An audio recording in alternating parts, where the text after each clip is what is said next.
Pandian store சீரியல்ல அடுத்து வர எபிசோட்ல நம்ம சரவணன் இருந்துட்டு மயில்கிட்ட ஒரு வார்த்தை கூட பேசாம அங்கிருந்து கிளம்பி வந்துட்டு இருக்காரு.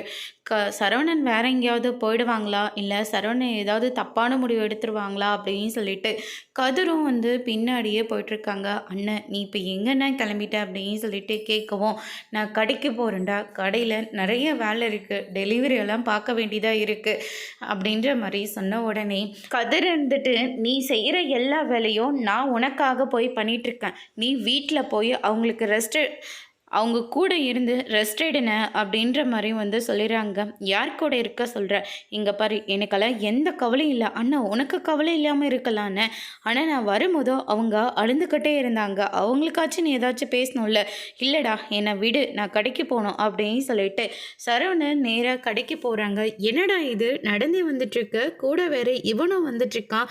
சரி ஹாஸ்பிட்டலுக்கு போகணும்ல, டாக்டர் என்ன சொன்னாங்க, குழந்தை நல்லா இருக்கா அப்படின்னு சொல்லிட்டு பாண்டியெல்லாம் கேட்ட உடனே சரவணன் அழுந்துக்கிட்டே இருக்காங்க. என்னடா ஆச்சு அப்படின்னு சொல்லிட்டு கேட்ட உடனே கதிர் இருந்துட்டு அவங்க வயிற்றுல முதல்ல குழந்தையே இல்லையா அப்படின்ற மாதிரி சொல்லிடுறாங்க.